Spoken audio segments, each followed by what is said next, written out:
Alright then, ladies and gentlemen, hello and welcome to Crypto Space. So in today's video we are going to cover Kaspa, its recent price action. We are going to cover altcoins on their own on a monthly chart, and of course we are going to cover BTC and recent news.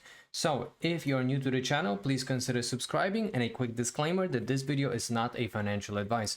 And now let's hop into Kaspa itself. So Kaspa is currently trading at 11 cents and is currently experiencing a leg down of 4.3%.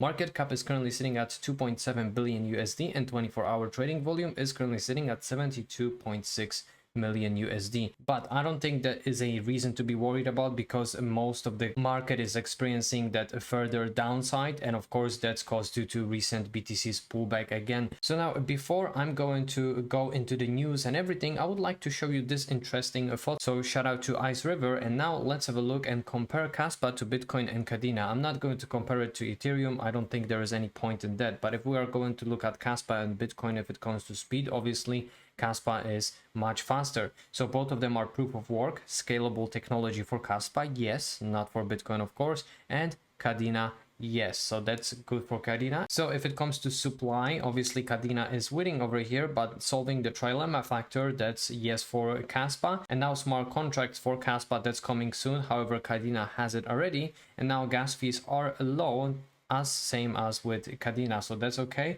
Fair lunch, so for me that is a really big and important factor. So that's yes for Kaspa, but no for Cardano, which means that we had some ICOs and pre-mines and stuff like that, and you know, pre-allocation to the team, etc., like with cases with Cardano, but we don't have it with Kaspa. So that is a fair opportunity for everybody to get into the project, just like people did with BTC back in the days.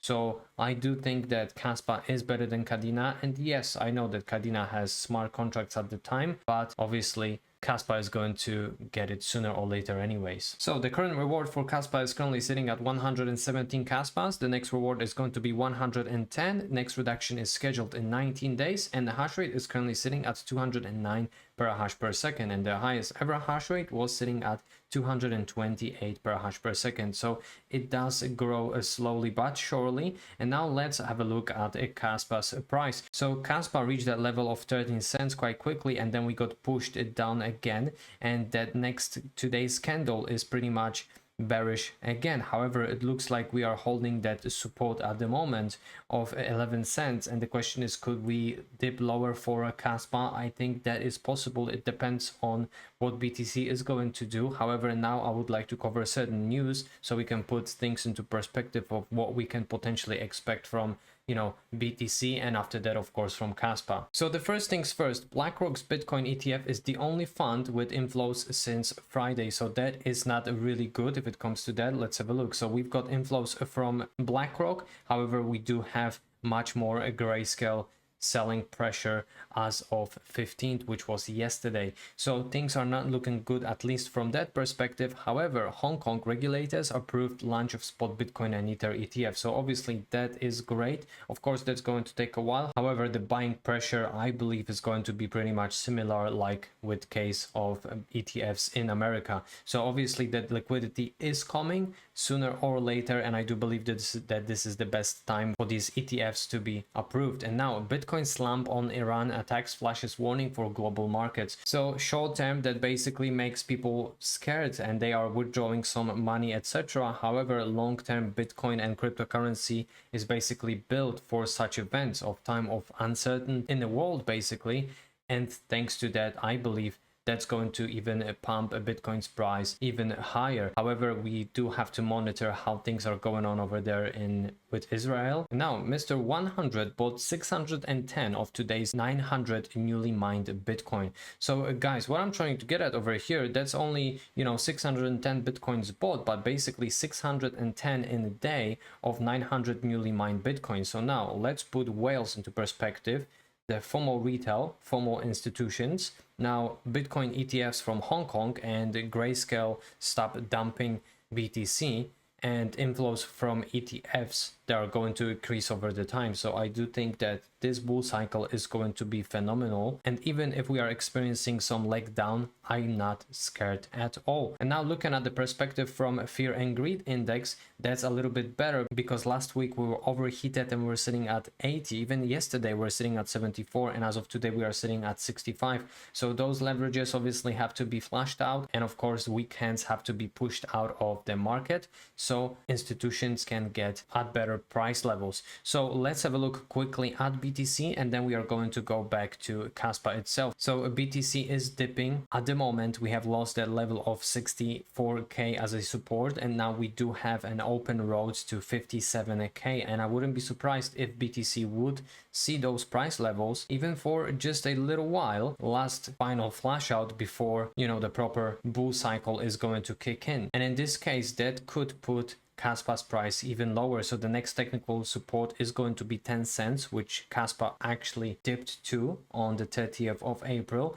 and that could happen again, guys. I'm not mentioning that we could even dip to lower levels if BTC is going to see dip to around 57k area. And my personal uptake on this, I don't think that this is the right time to panic sell. I would just hold. Not a financial advice, I'm just letting you what I'm doing. I'm holding and trying to DCA in at those dips, because obviously sooner or later we are going to be much happier with buying those dips. So now, why do I think that this is just a beginning? So first of all, let's have a look what happened to BTC when BTC was either consolidating above or slightly below previous all-time highs. So after that sideways price action, we saw a huge parabola for BTC, and of course a huge oil season at the same time. But if we are going to look at this particular moment of where we are at now, we are basically going sideways in these areas of previous all-time highs. So that is pretty much self-explanatory of what is going to come in coming weeks and months for BTC and overall in general for crypto market.